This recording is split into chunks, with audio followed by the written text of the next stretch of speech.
Hi guys, welcome to another episode of Horsemanship from Ginny. I'm Yaz, and in this episode I'm going to be talking about my time working with a Paralympic rider.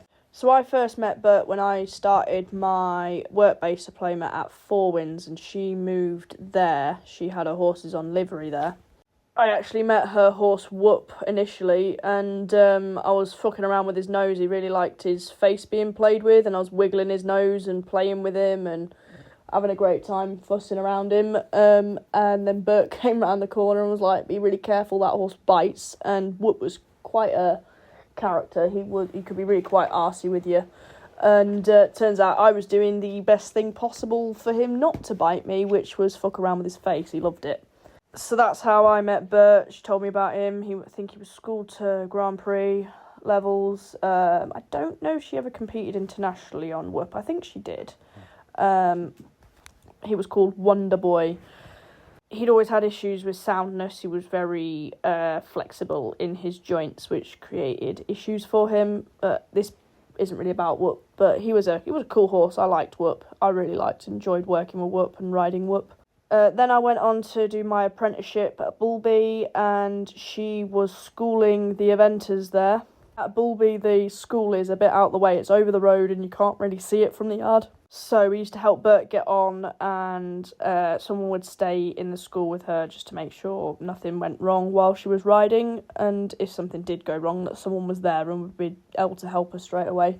When I used to get her, I used to try my hardest to be the one that would get her on, because I loved asking her questions, what she was doing with the horses, how she was working them, what she was asking of them. She was always really open to just answering questions, what she was doing about stretching the horses out, telling me where to look on the horses, about the softness behind their backs, and they started off with relatively hard backs, and then they'd soften to the work after a little while.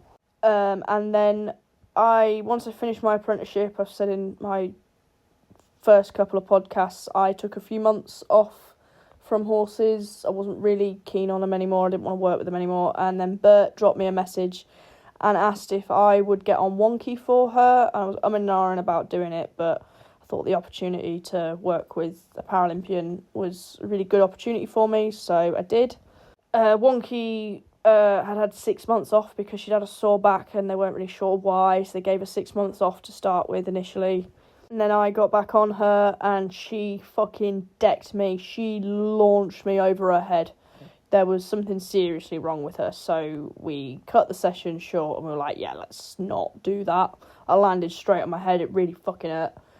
I was lucky I didn't end up worse off. I thought I was going to break my neck, but everything in my back went crunch, everything in my neck went crunch, and the saddle ended up right up Wonky's neck. Yeah, she gave me a damn good launch. It wasn't a nice fall, that, at all.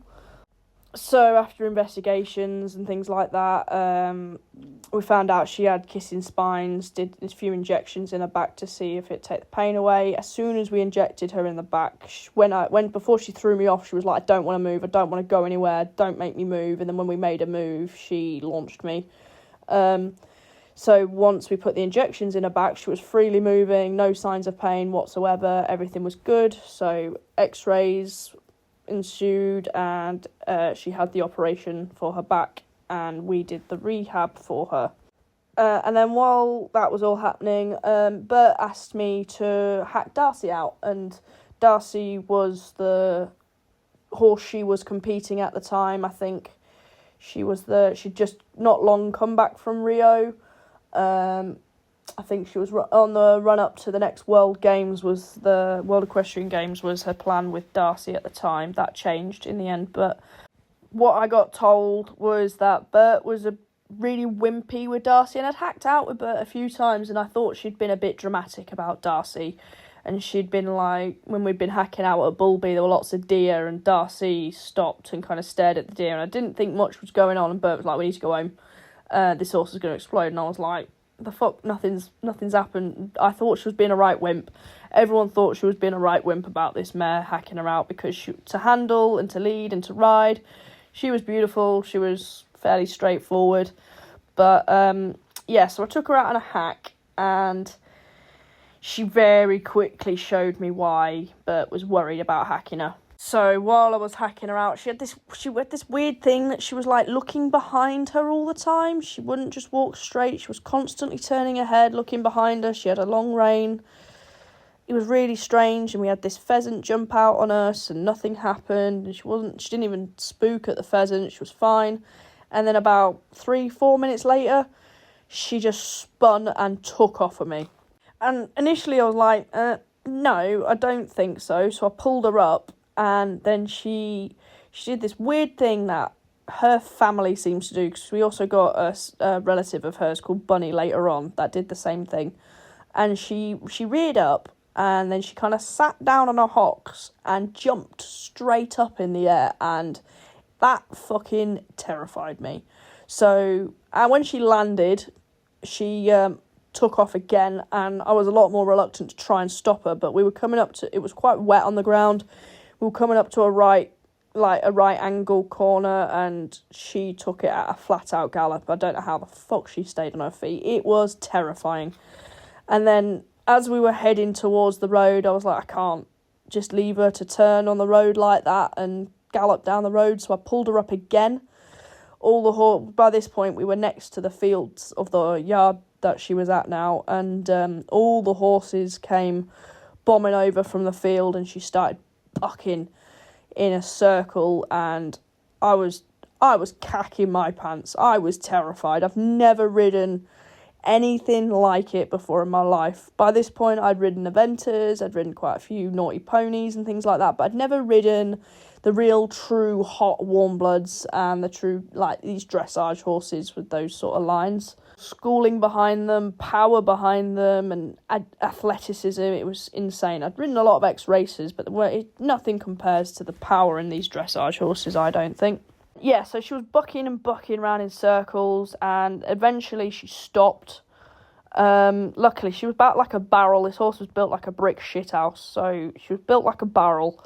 And so she wasn't hard to stay on at all. I wasn't worried about falling off her. I was more worried about the fact that I wanted to get off, and I didn't know if she was going to stop.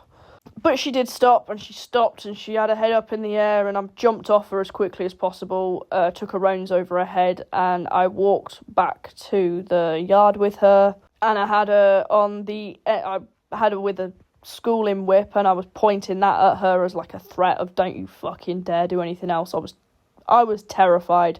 I was only 18 at the time. I was absolutely terrified of this horse. Never ridden such an advanced horse. There was also things going through my head like, this is the most expensive horse I've ridden. I cannot just get on this horse and break it. This horse has been to Rio, for fuck's sake. I was like, I can't just break this horse now. And so I walked home with her. She went to run me over, so I punched her in the nose and held her at the end of a stick because I was cacking myself. I shouldn't have punched her, don't get me wrong, but I was terrified. I didn't want to lose this horse. I wanted to keep control of her. I was absolutely terrified. I just wanted to keep her under control until I got her back to the yard, and which I did. And then when I got back to the yard, everyone was like, oh yes, did you fall off? And I was like, did I? Fuck, I got off the damn thing. And everyone was shocked, because anyone who knows me knows I don't get off horse. I didn't get off horses easily. I was the person people threw on the naughty horses. I was the horses that rode the bucks out. I was the horses that sorted the napping out, dealt with rearing. I was the horse that got on anything. I was the rider that got on anything. I didn't care what it was, and I got off her and walked her home. I was like, I am not riding this horse out. So I took her over to Bert and I told her what happened. She wasn't surprised in the slightest, and she was like, right, jump back on her, we're going to take her into school and work her and sort her out and see if she does it again. And I very nearly was like, not a chance. I am not getting on this horse again, but I wasn't really brave enough and confident enough to turn around and say no to someone at the time. So I went back into the school, we went to the indoor school, got on her, walked, trot, cantered round. She was absolutely fine, didn't misbehave at all. And but we then had a chat, and she was like, that's why I've always been so terrified to hack her out, and I didn't like hacking her out. And so it came to a point where I rode her in these side reins and with draw reins, because she was just unbelievably dangerous. She wasn't consistent with this. This wasn't something she did all the time. It was just something she did occasionally. But it was always when... Because this happened quite a few times with her where I came galloping home on her and lost control of her. It was always when she'd been behaving herself because I'd had draw reins on her. I'd had a stick. I'd set about her a few times to tell her off for that behaviour because it was just dangerous. And once I'd started to be like, okay, she's been consistently behaving really well, I'd go out a few times without any of that equipment on her, and then we'd go back to square one, and it got to the point where I was just like, I'm not riding her without it anymore. Yeah, that was interesting. She was very introverted as a horse as well, so she never told you anything was wrong, or she did very subtly, like she would be looking back at you. She bottled things up until she could not cope anymore. And I didn't like that horse. I really didn't like her. I didn't like working with her. I didn't like riding her. I just didn't like her. It didn't help that she scared me so early on, and I didn't really know much about these horses at the time.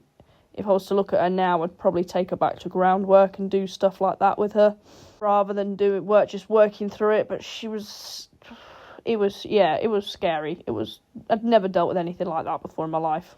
So eventually time went on, Darcy got sold to a young rider, and she's having a great time with her now. And I genuinely think with Darcy, she had the lines to be really good.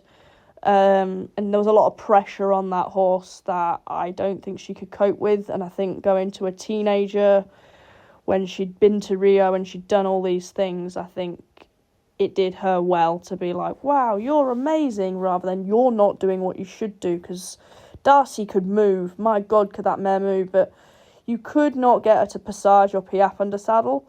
And a way that I actually overcame her problems out hacking was when she started to get hot and you could feel her heartbeat and her muscles tense up. I'd go, right, you've got some energy, Jen. Let's do a passage. And she'd plant her feet to the ground, and all the issues would just sort of like go away because she was so determined not to do that. So that was eventually a little workaround that I had for her explosive behaviours. Anyway, so during all this, I was working alongside Bert with Wonky and her rehab for her kissing spines. And so Bert taught me a lot how to break down a lot of the behaviours. So I'd obviously been working with Ginny a lot, and Ginny was very good at generalising, very, very good at generalising and just understanding what I wanted. Oftentimes she didn't as well, but I could skip a lot of steps when it came to teaching Ginny to do certain things she'd never done before. Whereas with Wonky and horses like her, they needed those extra steps, and I didn't have that in my toolkit, and I would just get frustrated with horses when they wouldn't learn like Ginny would do. So Bert showed me how to break down steps, and obviously as I've got further on in my education, I've learned to break down steps further. Sometimes you don't need to break them down, sometimes you do. Depends on the horse and how they learn. But yeah, so we worked with Wonky through her rehab process. It took her a long time. Lots of hacking out, lots of walks. She had to keep her head down because we needed her to not bring her head back up and do any more damage to her back while it was recovering. So it was all about head down, relax, keep her calm, keep her comfortable, make sure she learns lots of groundwork, lots of schooling. Obviously groundwork came first, making sure her head was down. She was working long and low. We did a lot of work with her on a Julie halter because it was what works with her for taking her in and out of the school. She was very spooky and reactive due to her kissing spines and her associations to things like that. So anytime her head came up and she got alert, we just had to be like, put your head down, you can't have your head up there. And then through all that, we progressed with her. We got her competing. We got her to her first international, which I think was Bishop Burton was the first international we took her to. And I groomed for her there. I got a really nice compliment as well from one of the judges. They came up to Bert afterwards, Bert and me. He was talking to Bert, and he said if there was a prize for the smartest pair, we should have won it. And I didn't really clock it at the time as a compliment to me. But Bert then turned around and said to me, like, well, that's the work you've done. You've made sure the horse looks smart. You've made sure the horse looks clean, plaited up beautifully. You've made sure that the equipment's all clean, my boots are clean, all that stuff. So it was a really nice compliment for me that I'd done a fucking good job with that horse. And any opportunity we got to be a friendly pony, we took it. I did all the arena walks to make sure she was confident in the arena. We did any opportunity. Anyone wanted a friendly pony, I'll do it with Wonky, and we'd go in and give her more opportunities. Sorry if you can hear that in the background. My laptop sounds like it's about to die. But yeah, we took every opportunity we could to get Wonky in the arena, in the international arenas, and get her comfortable there. So that it worked fantastically. She did really well. I can't remember whether she placed. I think she did place at Bishop Burton, but I can't remember. And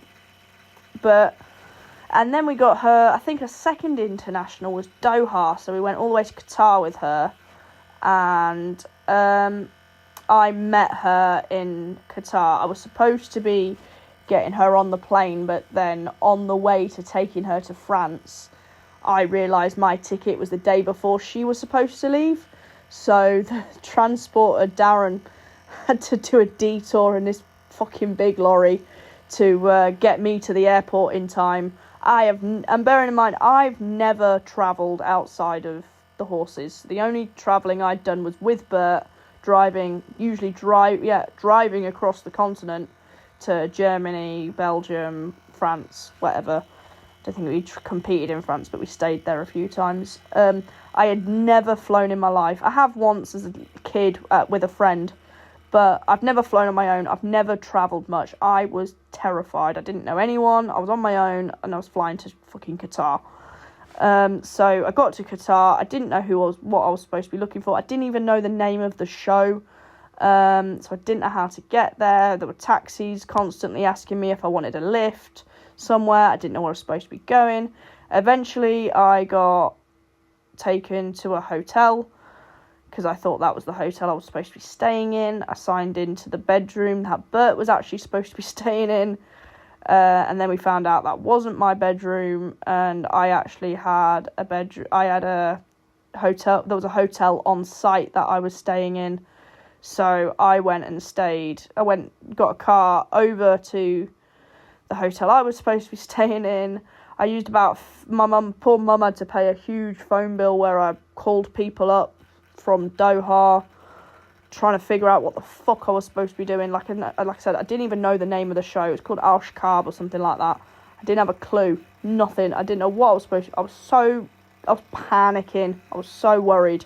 So yeah, it all sorted out. I had my bedroom at the show, and then we got all sorted, and Wonky arrived, I think, the next day or the day after. It wasn't too long. I don't think I had very long without her. At the time, horse flu was rife in the UK, so we were in a separate block from all the other horses from around the world that were there. We were with Irish, because Bert's a Canadian rider, but she's based in the UK. So we were in a medical veterinary block or something like that. And so there was the British in one part of the block, and then we were in another part with the Irish. And the Irish were really lovely. I really liked the Irish team. They were really nice to me. They took me under their wing because I didn't know anyone there. Obviously, I didn't have my own team because the Canadians hadn't flown out there. So I was pretty much on my own there. And they very much separate grooms from riders. The grooms had their own dining hall and stuff like that. The riders had another place that they could go. Bert would come and spend time with me as well, so I wasn't on my own all the time. But she was also doing other things because she had Rich with her as well. So they were exploring places. I was looking after the horses. It was just a bit lonely for me. It wasn't really my cup of tea, and that was where I decided I didn't want to be a groom anymore. I didn't particularly like the difference in standards between the grooms and the riders, and it felt very much like as a groom I was being treated like a second-class citizen to everyone else, and I didn't particularly like it. So it's not for me, which is fine. It is for some people. I'm going to sort this computer out. Yeah, so that was kind of where I decided internationals weren't for me. I think the whole experience kind of soured it for me. The stress of getting on the plane, the stress of arriving there and not knowing what the fuck I was supposed to be doing, and then the stress of just being on my own all the time. It was really, I just didn't enjoy it. I enjoyed the other shows. I enjoyed when we went to Germany and when we went to Belgium, and they were fun, and Hartpury and Bishop Burton, they were good. I enjoyed them, but it was really quite not a great experience for me for my first international show where I had to fly there, so I think that really put a sour taste in my mouth for it, and it was no one's fault really, it was just not for me. And I'd never really travelled much. I'd been to Sicily once in my life as a 10-year-old. I wasn't exactly a kid that grew up going on holidays abroad and flying places every year, so it was all really unnerving for me. But I was dead proud of Wonky. She won her freestyle, which was incredible. I'd worked so hard with that horse for such a long time. For her to win her second international freestyle I was really, really impressed with her. But yeah, after that that was kind of where I don't think I went back after I got back from Doha. I think I did a few times, but not much. I was done with it really. But in the middle of all that, we'd had Bunny. Bert had bought a horse called Bunny. I think she bought Bunny before I met her, and she was 4 by the time I started working with Bert, and I broke her in. I did all the breaking in with her, all the training with her, and obviously once I left, that stopped. Again, she was the one that was related to Darcy. She'd done that rearing thing once, and she was very introverted, and she was a hard horse for me to get on with. I find introverted horses very tricky.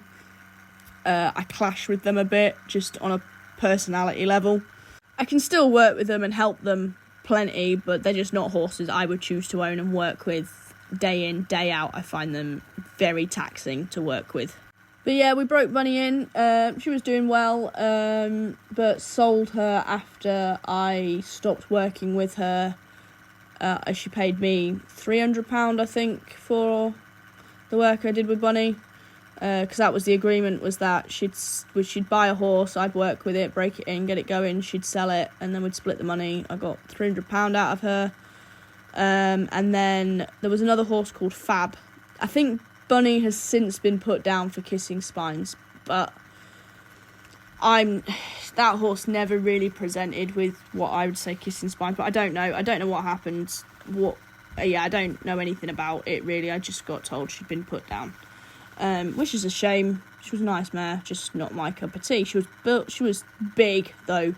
That horse took a long time to... Every time we were like, oh yeah, she should have stopped growing now. She's 17 hands. We'll crack on a bit. And then she'd shoot up again. And we're like, fucking hell, 17.2 now. Let's leave it for a bit. And surely she's stopped growing now. And she's 17.3 and she's 18 hands. And like, this horse has got to stop fucking growing. I don't know what height she was when she finished, but she was a big horse. Anyway, she also got a horse called Fab from same breeder. She came over feral. I did all the work with her, taming her and stuff like that. I never got to finish breaking her in before I left. I think she did have kissing... I think she's a brood mare now, and I think she did have kissing spines, because when it came to breaking her in, she was fine with everything apart from on the left rein on the lunge. She would get to a certain point and then just explode. And when it came to sitting on her, she was fine with me sitting on her, but she would rodeo me off when it came to asking her to walk on or move in any way. And just because of the work I'd done with her and how quiet she'd become and how soft she was, I was convinced something was wrong with her. But I think it wasn't long after that we went off to Doha, and then I stopped working with her. But Yeah, so my work with Bert was brilliant for my career. I got a very varied load of experience. I got to work with Clive, the coach for the Canadian team. I got lots of lessons with him, which was brilliant. Pretty much every time I rode with Bert, I rode Wonky, Darcy, Whoop, Bunny. All the work I did with them, Bert would teach me through it. Things where I got stuck, she'd help me. I did a lot of messing about. It was a big reason she said why she liked me working with her horses, is because I was big on playing with the horses and just messing around with them, and she liked that and she wanted that for her horses. And we did lots. I loved hacking out at a walk. I did. So after we kind of handed Wonky back over to Bert, she would start schooling her. I'd also school her, but not as often. It was quite tricky. Bert was very long in the leg, and I'm very short in the leg, so and our riding styles were slightly different. So me schooling the horses too often, after a while, became problematic because the horses found it difficult to adjust to the change in the riding style between us, which made life harder for Bert. So eventually Bert was riding in the school. It took a while for her to be the only one riding her in the school, and then I'd be hacking her out. She'd give me lessons on Whoop. I did dressage tests on Whoop. I did dressage tests on Wonky. What else did I do? I did clear rounds with Wonky. I did jump Darcy a few times, but that horse did not have the brain for jumping at all. That was terrifying. You'd be lined up to a fence and she'd be on the perfect stride. 1, 2, 3, we'd be going over consistently, and then suddenly she'd just take 3 strides out. You'd be like, 1, and suddenly the horses took off, and you're like, why have you done that? We were on a good stride, and it's terrifying. Riding Darcy was not a pleasure, ever. Whoop was fun to ride. The amount of times I ended up half-passing on that horse instead of changing the rein or doing a shoulder in like I wanted to was insane, because he was really well schooled and I hadn't done much schooling by this point, schooling work, and so I was oftentimes asking him to do things and asking him wrong, and because he knew far more than me, he was like, I know this, and he'd go off and I wouldn't know how to stop him. And then there was Buddy, the pre-stallion. I think Darcy was the first horse I took to I went to Mannheim with Darcy and Varigam with Darcy, and then Buddy we took to Hartbury. I think I did Bishop with Darcy as well. Don't know if we did Bishop with Buddy. Don't think so. We were having some soundness issues with Buddy, so we just wanted to get him to qualifiers. We didn't want to do more tests than we had to with him for the World Equestrian Games that I think was held in Florida. I was supposed to be going over to groom for Florida for the World Equestrian Games, but Bert took someone else while I looked after the horses at home, which again put a bit of a bitter taste in my mouth and actually really upset me at the time, but it is what it is. It doesn't really matter. It's unimportant really, that stuff, but it was just things that kind of made me feel like I wasn't that important and I didn't really matter, that's all. When I was working my arse off for free as well, I was working for free. I say free, I was working for my lessons, really. I learnt a lot, so it was fairly even. If you were to look at it at a monetary value, I'd say it was probably fairly even. I think towards the end it started getting less even as eventually I think it's just how it goes. It just fell apart from each other. We never fell out, I just stopped going, I think. I don't even know if I told her. I think I just stopped turning up, really. Which wasn't great on my part, I don't think. I can't remember, to be honest. But what I didn't want to do was work my arse off to go to Tokyo and then not get to go to Tokyo, and end up having to look after all the horses at home. That was my thing. That was my thought process in it all. So yeah, that was how that ended for me. But yes, so we had Buddy. He had a few soundness issues. So we've been very careful with him, and he went to WEG. I can't remember how he got on at WEG in Florida. I don't think he did very well. But then Buddy went back to his owner because he was on loan from the same breeder that Darcy, Bunny and Fab came from. She hadn't bred him, she'd bought him as a stud. And then what else was there? There was so that was like I said, I learned a lot with Bert. She taught me how to ride a test. I'm still not a great test rider. I get too much in my head. I'm never going to be a test rider. I like training horses. I'll quite happily hand the horses off to someone else to ride the tests. She taught me how to break down a lot of the behaviours. The punishment at the time was still quite high on the horses. Less someone wonky, because I think she was favoured largely. And Buddy never really got punished because he was a good boy anyway. There was only a few times we had to manage him a bit better, and that was because of just him being a stallion and on a livery yard that wasn't really kitted out to have stallions. So that was largely situational rather than Buddy actually being a problem. But yeah, Buddy was fine. Outside of the few issues he had initially, you wouldn't have guessed he was a stallion in the first place. So Buddy went back, and when Wonky sort of became Bert's main ride as such, and I stopped riding Wonky in the school, mostly hacking her out. So Bert would school her, and then I would hack her out afterwards to cool her off, and we'd go for quite long hacks as well, and she found it was really fun, really enjoyable. I'd take my dogs out hacking with us. Bunny was... What did we get to? So Bunny was hacking out. Bunny was fine to hack out. She was no problem to hack out in school. She was solid. She never developed the same issues as Darcy. She, of that rearing and jumping thing, she only did that once with me. And that was when I was initially backing her. Because we thought she was alright. Again, she was introverted as well, so we thought she was alright while I was laying over her, bareback, and so I just sat up on her and she panicked and went to run off, and then when Bert told her not to run off, she launched herself into the air.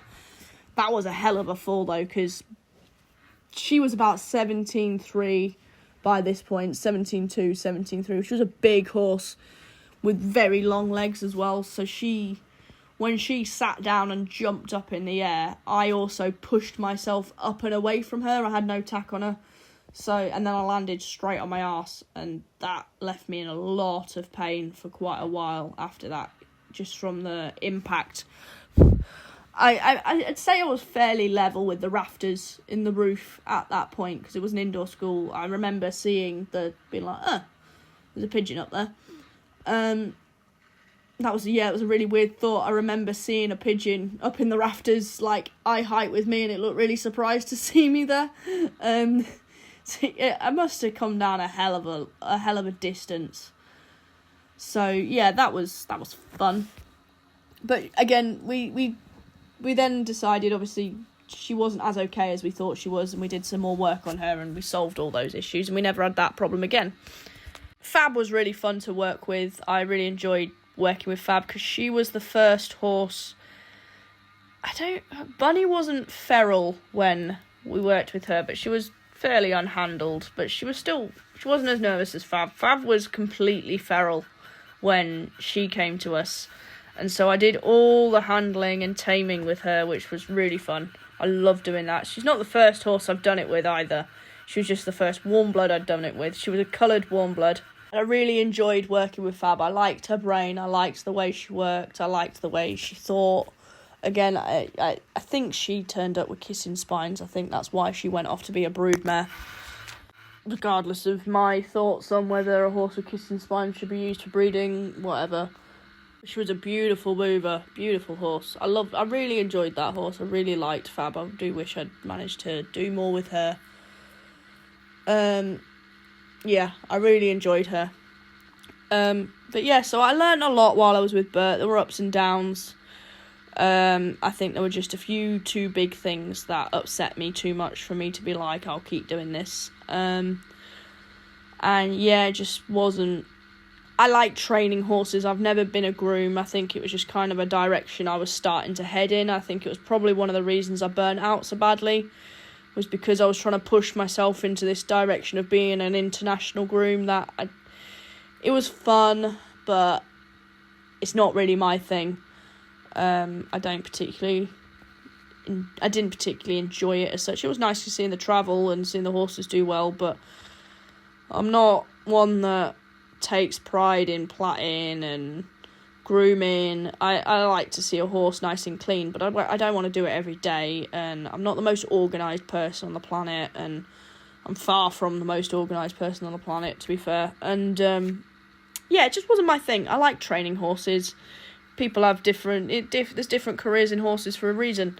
People are work riders, people are trainers, people are physios, saddle fitters, test riders, competition riders, exercise riders. There's all sorts of different roles for different people. Grooms. I just wasn't a groom, and I was trying to push myself in that direction. And I also wasn't a work rider. I tried pushing myself in that direction as well. None of that stuff really suited me. I like training horses and producing horses. That's what I like to do. So yeah, that's my episode on my time working with a Paralympian. I hope you enjoyed it. I will see you on the next one.